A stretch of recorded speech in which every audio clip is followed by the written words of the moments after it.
March 3, 1945. Outside Cologne, Germany. The air was damp and gray, the kind of cold that clings to your bones and turns breath into smoke. Captain Franz Neumann lifted his binoculars and squinted through the haze. The horizon trembled. At first, he thought it was thunder rolling across the Rhine. Then came the vibration underfoot. Faint at first, then rising like the pulse of a giant. It wasn't thunder. It was engines. Many engines. He steadied his hands and peered again. Through the mist, beyond the blackened ruins and crumbling spires, a dark line began to move. Tanks. American tanks. Endless. For months, German officers had clung to an illusion that discipline, training, and a few superior machines could still turn back the tide. They mocked the Americans' tanks back in 1943. Cheap toys built for children, they had said. The Sherman burns if you look at it wrong. They laughed in mess halls over brandy and cigarettes, claiming that their tigers and panthers were the pinnacle of warfare, that a single tiger could destroy 10 Shermans before breakfast. But as Neumann lowered the binoculars, the laughter from those days felt like a memory from another life. Distant, foolish, and cruelly naive. The ground shook harder. The sound deepened into a mechanical thunder. Overlapping engine roars, the groaning of steel, the rhythmic squeal of treads biting into mud. Neumann felt it in his chest. He turned to his adjutant, a young lieutenant with a mud-streaked face and hollow eyes. "Wie viel?" the man asked quietly. Neumann didn't answer. There was no number large enough to describe what he saw. The tanks stretched across the horizon like an unbroken river of armor. They moved with purpose, deliberate, unstoppable. Each one painted with crude white stars, each one shining wet under the pale light. The officer clenched his jaw. "It can't be all tanks," he muttered. "They wouldn't waste so much fuel." But deep down, he knew it wasn't waste. It was power. The Americans had so much fuel, steel, men, time, that they could afford to drown Germany in it. Behind every tank was a line of supply trucks, behind every truck more men, behind them engineers and mechanics, behind them a country that had turned every factory, every assembly line, every woman with a wrench into a weapon. 2 years earlier, at Kursk, the Germans had boasted about technological supremacy. They had laughed at the idea that quantity could defeat quality. They were the knights of a new age, proud, precise, and utterly blind. Now those same knights were being trampled by machines built not for elegance, but for endurance. A Sherman wasn't beautiful. It wasn't even particularly good. But it was there. It was always there. Neumann stepped down from the ridge, boots sinking into the cold earth.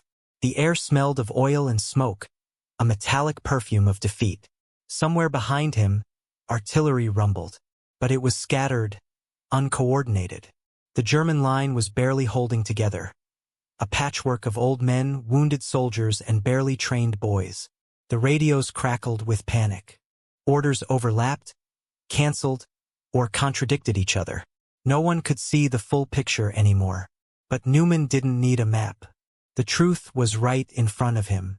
He remembered 1940, the golden days, when they were the ones rolling across France. When French officers had stared in disbelief at the endless columns of panzers. When Germany seemed invincible, industrially untouchable. Now, 5 years later, the tables had turned completely. He almost laughed at the irony. "So this is what it feels like," he said quietly. His adjutant looked at him. "Sir." Neumann shook his head. "To be on the other side of Blitzkrieg." He watched as American tanks moved in formation, disciplined and smooth. Their radios coordinated every motion. Infantry followed closely, using the tanks for cover. Above them, faint contrails drew white scars across the sky. American fighters circling like hawks, waiting to strike. Every sound, the growl of engines, the crunch of treads, the metallic rattle, blended into a single, suffocating chorus. It wasn't war anymore. It was production on the move. He imagined the factories that had built these machines, the roaring furnaces in Detroit, the assembly lines where men and women worked in shifts around the clock. He had heard stories from prisoners, tales of entire cities dedicated to war, of trains carrying nothing but engines, tracks, and guns. He had laughed them off at first. Impossible, he'd said. No nation can sustain that. Now he realized he was standing in the proof. Every tank before him was a sentence in America's Declaration of Inevitability.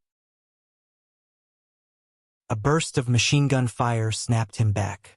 One of his men fired in panic at the distant silhouettes. The rounds fell short, splashing harmlessly against the mud. The lieutenant shouted, "Hold your fire!" But the soldier just kept shooting until his gun clicked empty. Newman didn't scold him. He understood. When faced with something you can't stop, all that's left is noise. He turned again toward the horizon. The tanks kept coming column after column.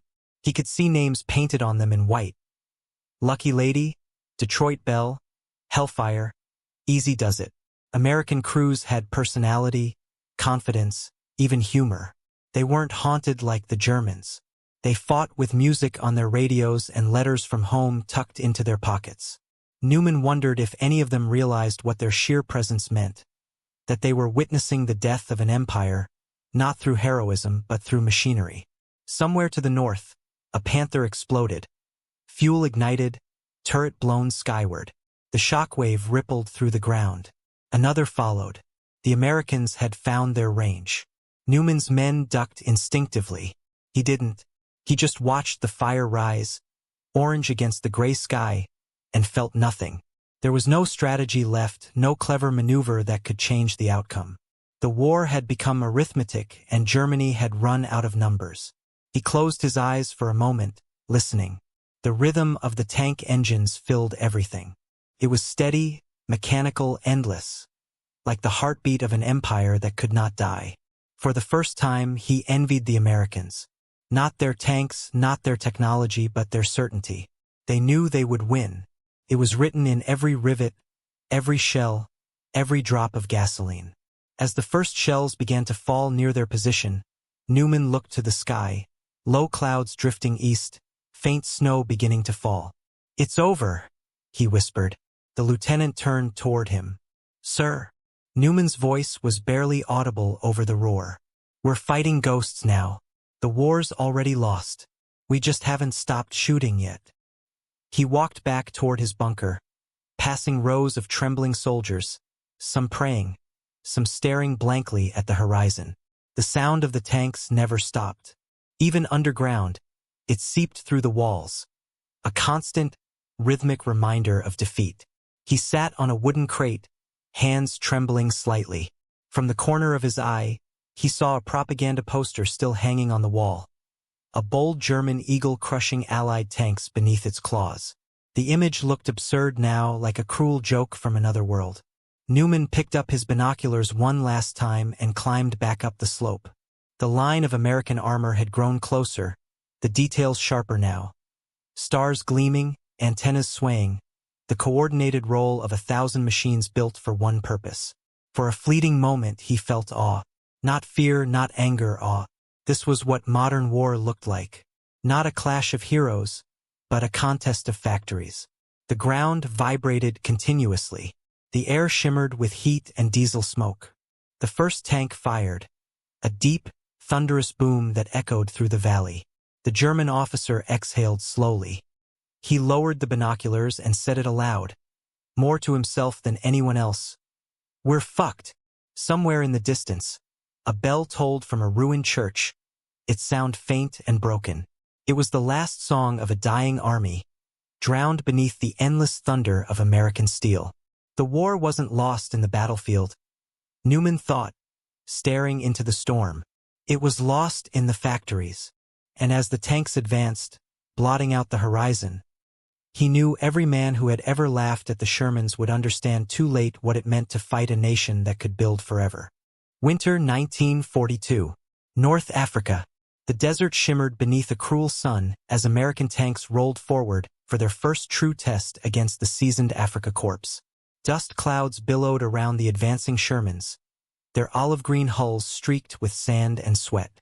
Inside one, Sergeant Frank Miller wiped his brow with a greasy rag and muttered, "Feels like driving an oven." The radio crackled with static. Then came the German shells. In moments, the illusion of invincibility shattered. One shell struck a Sherman's thin armor and tore through it like paper. Flames erupted, black smoke twisting into the blinding sky. Nearby, another tank reversed in panic, its tracks slipping on loose sand. German officers watched through binoculars, amused. Amerikanisch Kinder, one said with a smirk. They send children in toys to fight men in machines. By nightfall, the battlefield was a graveyard. Burned-out tanks littered the dunes. Some crews had never even seen the enemy. They'd simply been erased by precision and experience. At Kasserine Pass, the humiliation deepened. Entire American units broke under the German counterattack. Radios failed, maps were wrong, and inexperienced officers gave contradictory orders. The desert swallowed their confidence whole. The Germans called them amateurs. The Americans called it a nightmare. General Eisenhower was furious. He saw reports of tank failures, broken communication, and shattered morale. "We're learning the hard way," he admitted grimly. And then came George S. Patton, swaggering, foul-mouthed, relentless. He walked among the burned-out Shermans and kicked at their steel carcasses. "This isn't a tank problem," he growled. "It's a man problem." He didn't mean cowardice. He meant belief. The men didn't yet understand the machine they were fighting with. Patton drilled them until their muscles ached. He made them live in their tanks, eat in them, sleep beside them. "You treat this machine like a horse," he barked. "It'll take care of you if you know how to ride it." Slowly, the Americans began to adapt.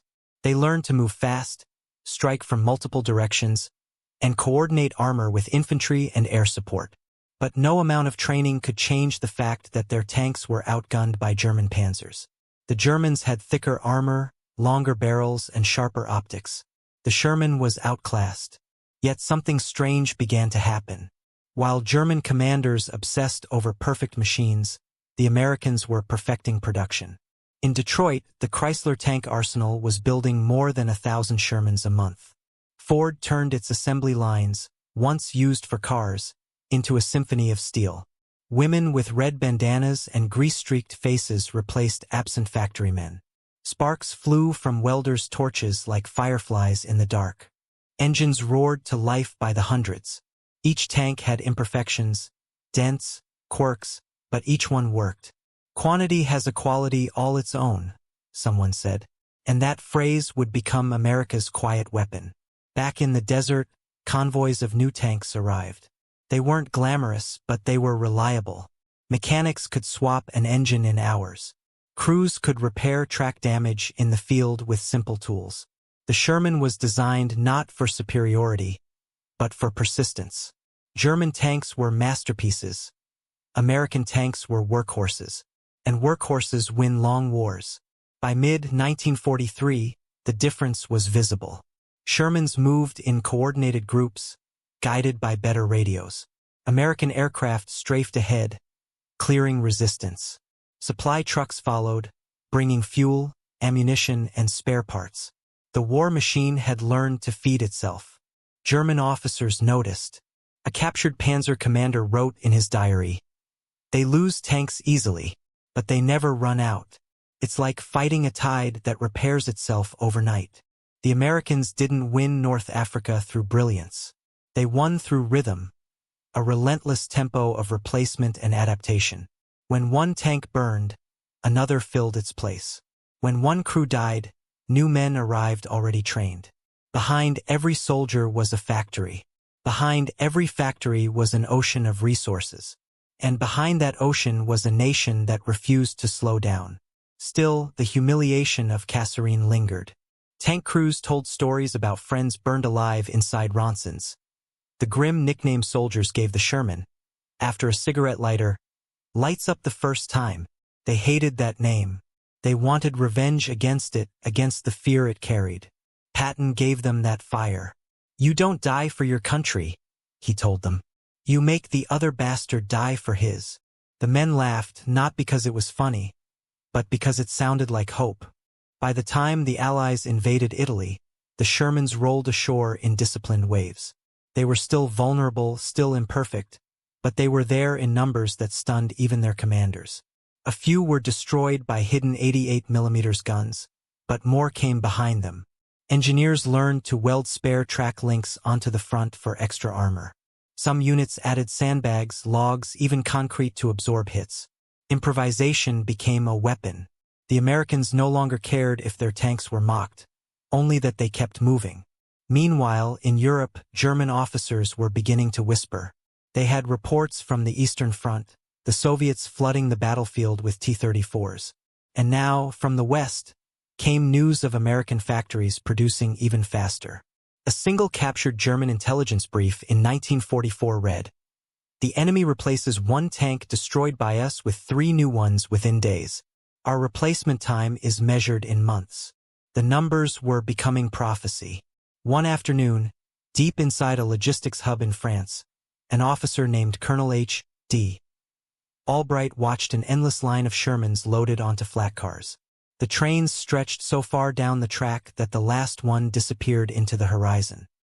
He turned to his adjutant and said quietly, "This is how we'll win. Not by brilliance, by volume."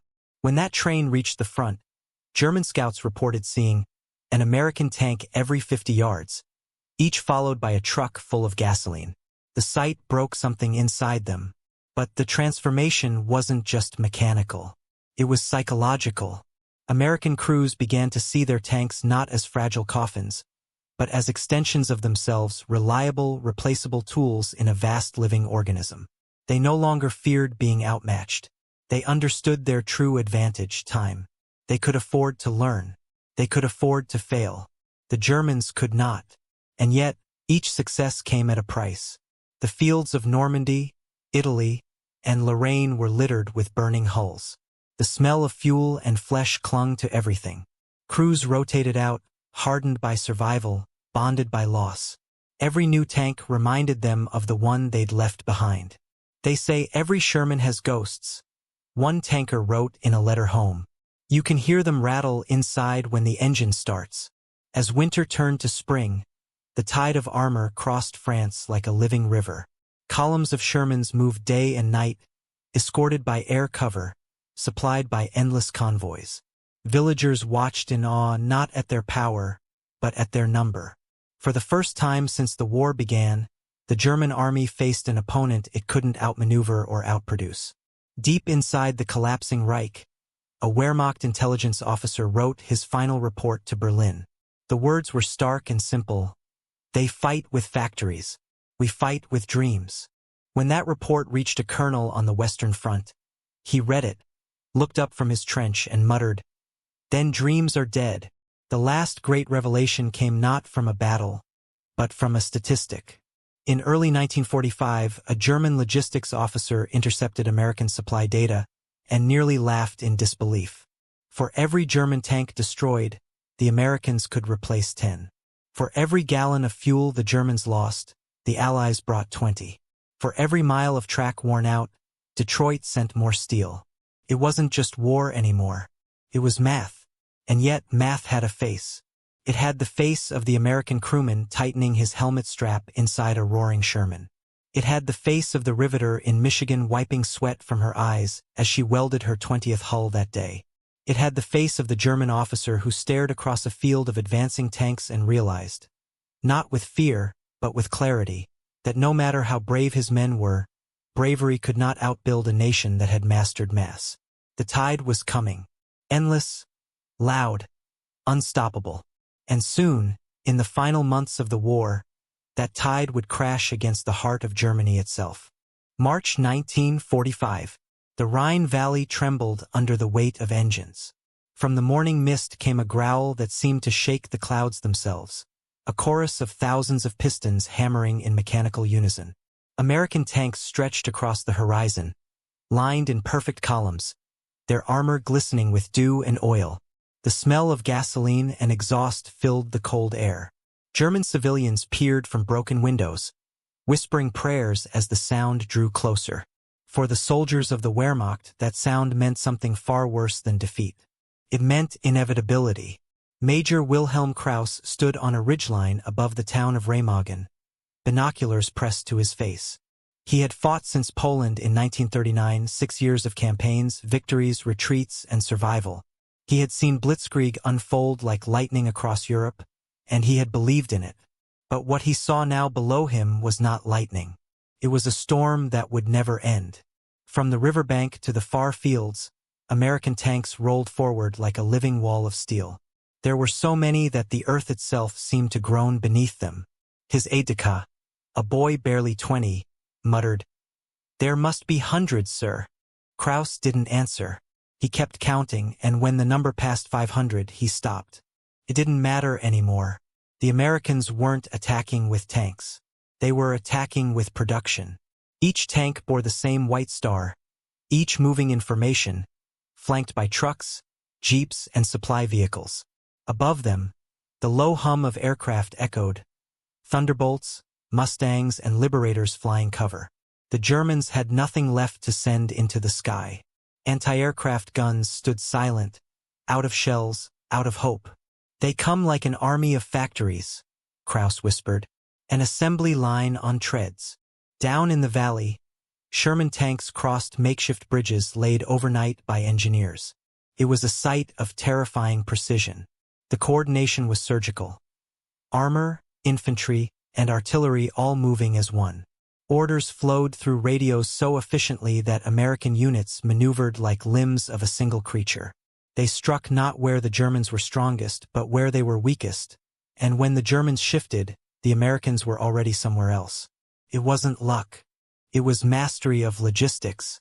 A Tiger tank commander nearby spat into the mud and cursed. His machine was magnificent thick armor, a powerful 88mm gun, the pride of German engineering. But it guzzled fuel, broke down often, and took days to repair. The Sherman in front of him might have been inferior in every category except one. There were 50 of them for every Tiger, and they never stopped coming. By afternoon, the battle had begun. American artillery opened first, thousands of shells raining down in a rhythm so constant it felt like rain. The ground quaked. Kraus watched entire positions vanish under clouds of dust. Through the smoke, the Shermans advanced. Every few seconds, one exploded, turret spinning off, crew lost. But for every one that burned, 3 more appeared behind it. The German line buckled, stretched, then broke. In a nearby foxhole, a German corporal clutched his helmet as a tank roared past, the white star on its side smeared with mud and blood. He had grown up hearing that German steel was invincible, that no foreign machine could rival it. Now he watched those same machines crumble under the weight of quantity. He screamed into the dirt, "Es sind zu viel." Too many. His voice vanished beneath the sound of treads. A column of Shermans pushed through the ruins of a village. One carried a slogan painted in white across its hull, "Detroit's Revenge." Another had "Pittsburgh Express." The crews waved at civilians, tossing chocolate bars to starving children. They were confident, almost casual. For them, the war was no longer about survival. It was momentum, the unstoppable inertia of a nation that could build faster than its enemies could destroy. To the west, an American tank commander named Captain Walter Reed scanned through his periscope and marveled at what he saw, the sheer organization of it all. He had once read that during the Normandy campaign, the U.S. Army used 1.5 million gallons of fuel every day. Now, in Germany, it was double that. And yet, not once did they run dry. Fuel convoys stretched for miles, guarded by jeeps and half-tracks. Repair trucks followed behind, towing broken tanks, replacing parts in minutes. It was a moving civilization. Meanwhile, German officers sent desperate messages to headquarters. No ammunition, no replacements, no reinforcements. The replies were silence. In Berlin, the high command was already collapsing under delusion and paranoia. Orders no longer matched reality. The front was no longer a line. It was a retreat in slow motion. By evening, the Americans reached the edge of the Rhine. Across the river, fires burned from retreating German positions. The water reflected orange, like molten steel. Kraus and his remaining men watched helplessly as American engineers began assembling pontoon bridges under fire, a feat the Germans once considered impossible under combat conditions. Within hours, Tanks were crossing. They move as if the river isn't even there, Kraus said bitterly. His aide nodded, eyes wide. It's like they built it before the war even started. The next morning, the first American tanks rolled through Remagen. The bridge still stood, one of the last intact crossings over the Rhine, and the Americans seized it before the Germans could destroy it. The radio report reached Kraus's headquarters like a death sentence. If they could cross here, they could cross anywhere. The symbolic barrier to Germany's heart was gone. In the chaos, an SS commander burst into Kraus's tent. "We still have panzers. We can counterattack." Kraus looked at him, his uniform spotless, his eyes burning with fanaticism, and said quietly, "With what fuel?" The man didn't answer. Kraus turned back to the window. Outside, smoke rose from the horizon. Black pillars marking the advance of an army that no longer needed permission from fate. Later that afternoon, as the roar of engines grew louder, Kraus stood by a ruined wall and lifted his binoculars again. The tanks were closer now, their white stars gleaming like ghosts through the haze. He could see individual faces, confident, calm, almost bored. He could hear their radios humming with coded chatter, so efficient it sounded rehearsed. The American advance wasn't wild or reckless. It was industrial choreography. A nearby German soldier murmured, "Maybe if we had 10 more Tigers." Kraus cut him off. "We could build 100 Tigers and it wouldn't matter. They'd build 1,000 more." At that moment, an artillery shell landed nearby, showering them with dirt. The boy beside him screamed and ducked. Kraus didn't move. He simply watched the tanks, lips parting as he whispered, "We're not fighting soldiers anymore. We're fighting a nation that manufactures victory." The realization rippled across the front. Entire German units began surrendering, not from cowardice, but exhaustion. They had fought every battle possible and still lost ground. They had no answer for factories that never slept. Reports flooded Berlin, enemy armor numbers unknown, reinforcements impossible, morale collapsing. The response from the Führer's bunker was a single word, "Hold." But there was nothing left to hold. By dusk, the valley was burning. The Shermans rolled through smoke and rubble, silhouettes glowing red from reflected fire. The few surviving German tanks tried to resist, but their shells glanced off or ran dry. The last Tiger exploded in a flash of white light, its ammunition cooking off like fireworks. Kraus turned away, his face illuminated by the blast. "So this is how it ends," he said softly. "Not with defeat, with replacement." When the night finally fell, the sound of engines did not stop. It became the background noise of apocalypse, a metallic heartbeat echoing through the dark. American mechanics worked by flashlight, refueling, reloading, repairing. Crews slept beside their tanks, knowing that by dawn, they'd move again. The war machine didn't rest. It only rotated shifts. In the early hours, the first rays of dawn broke through the smoke. Kraus stood among the ruins, his uniform covered in soot, his eyes hollow.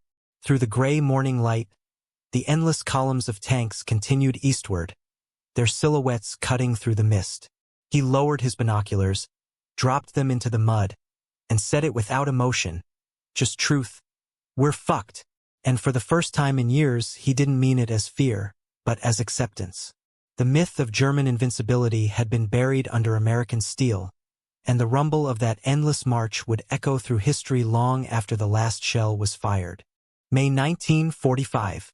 Silence had finally fallen over Germany, but it was not the silence of peace. It was the silence of exhaustion, of a nation drained of sound after years of thunder. In the ruins of a once proud empire, the streets were lined with wreckage.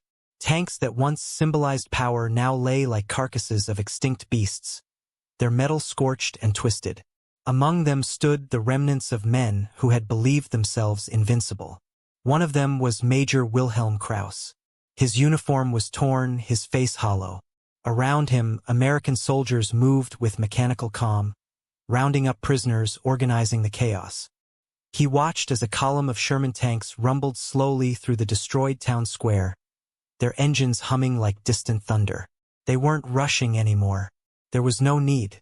The war was over and they had won. The irony was unbearable. Years ago, Krauss had mocked these same tanks.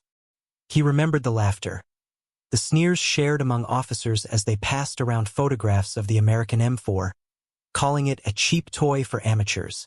They had believed their tigers and panthers would crush them like insects, and perhaps one by one they had. But now, as far as the eye could see, it was Shermans that filled the horizon. They stood parked in perfect rows, not in triumph, but in abundance. Endless machines lined like soldiers waiting for orders that would never come. Krauss felt a bitter smile twist across his face. So, he muttered to no one, the toys won. He had been captured days earlier near Kassel, surrendering along with what was left of his division. The Americans had offered him water, cigarettes, and quiet efficiency. There was no hatred in them, no cruelty. They treated him like a man already erased from history. Now, sitting behind barbed wire at a temporary camp, he spent his days watching those tanks drive past, their white stars gleaming against the soot-stained sky. One morning, a young American sergeant passed by the fence, eating from a tin of cold beans. He noticed Krauss staring and stopped. "Hell of a view, huh?" he said with a grin, gesturing toward the endless tanks parked beyond the camp. Krauss didn't answer at first. He simply nodded. The sergeant tapped the side of one tank affectionately. "That's Detroit steel. She ain't pretty, but she don't quit." Krauss looked at him, eyes tired but curious. "How many do you have?" The sergeant laughed. "Enough. Too many, maybe. Hell, we're sending some home already." He walked off, leaving Krauss staring at the machine. Its hull covered in mud, its surface dented and scratched, but still alive. In that moment, Krauss understood something he had never allowed himself to before. The Americans hadn't won because they built better machines. They won because they built a world that could make them endlessly. A system so vast, so resilient, that every loss was merely a delay, not a wound. The Germans had built masterpieces of engineering. Tanks so advanced that only a handful of factories could produce them. The Americans had built simplicity into a weapon. Each Sherman was a compromise of design, yet perfection in purpose. To exist in numbers, to endure, to replace. He remembered the words of his old commanding officer, spoken with pride in 1943.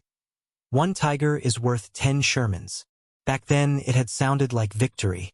Now it sounded like a funeral hymn.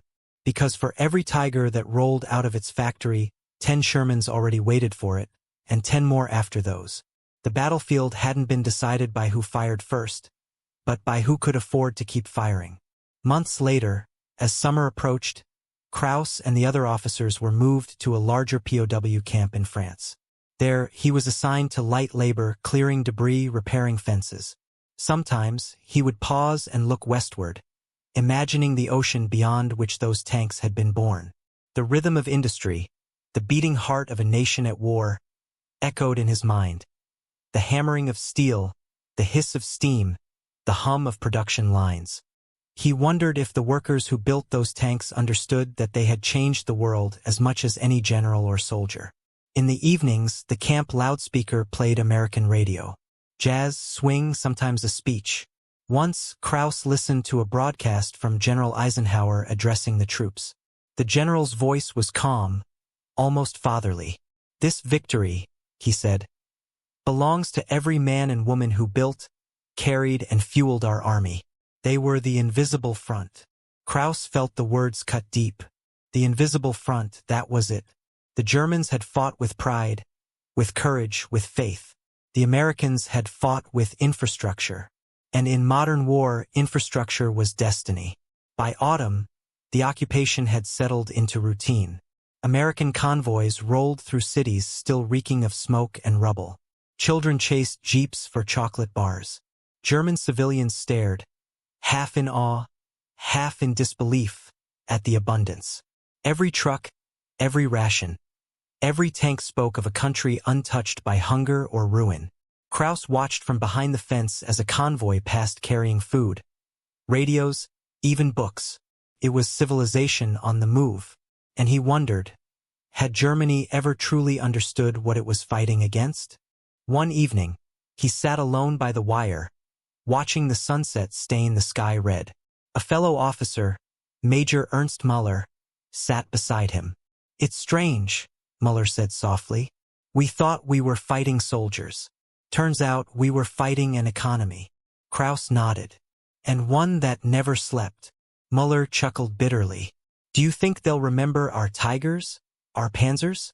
Kraus looked at the horizon, where the silhouettes of American tanks stood like monuments. "Maybe," he said, "but only as curiosities. The future will remember the ones that kept moving." When the camp lights went out, Kraus lay awake and thought of the factory workers he had once dismissed as irrelevant. The women assembling bolts, the men loading steel, the rail operators shipping tanks by the mile. They had fought their own war, not with bullets but with repetition. Each hour on an assembly line was a victory. Each crate of parts sent across the Atlantic was another step toward this silence. The thought humbled him. Weeks later, he was transferred again, this time to assist American officers cataloging captured equipment. They brought him to a vast storage yard outside Frankfurt. The sight took his breath away.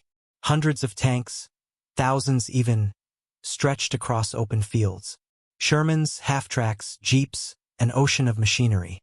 Some gleamed in the sun, others rusted in the rain. It was not a battlefield, but a warehouse of triumph. He walked among them slowly, trailing his fingers across the cold metal. He stopped beside one tank, its paint chipped, its tracks worn. The name stenciled on its side read, "Easy Does It." He smiled faintly. He had seen that one before in the distance, crossing a bridge over the Rhine. He turned to the American officer escorting him. "Why keep so many?" he asked. The officer shrugged. "We built them faster than we could use them. Hard to stop momentum, I guess." Kraus nodded, staring at the endless rows. "Momentum," he repeated. "Yes, that's what we never had." As the sun dipped behind the hills, the yard glowed with a dull golden light. Kraus stood still, absorbing the scene. The sound of engines idling in the distance blended with the wind, a soft mechanical lullaby. He thought about how wars used to be remembered for battles, heroes, and courage. But this war would be remembered for factories, for steel, for logistics, for the idea that a nation's strength was no longer measured by how fiercely its men could fight, but by how tirelessly its machines could replace them. He exhaled slowly, the words forming in his mind like a confession. The war wasn't lost on the battlefield. It was lost in the factories. That night, as the train took him west toward a new camp, Kraus looked out the window at the passing landscape. Shattered towns, broken bridges, and, scattered among them, the silhouettes of parked American tanks catching the moonlight. He thought about the arrogance that had blinded them, the faith in perfection over persistence. The Germans had chased invincibility. The Americans had built inevitability. Before he closed his eyes, he whispered to himself, not in anger, not even in sorrow, but in awe. A nation that can outbuild fear can outfight anyone. And somewhere beyond the ruins of Europe, in factories still humming, men and women worked late into the night, building a future no army could ever stop. Perhaps that was the real victory. Perhaps that was the new kind of war.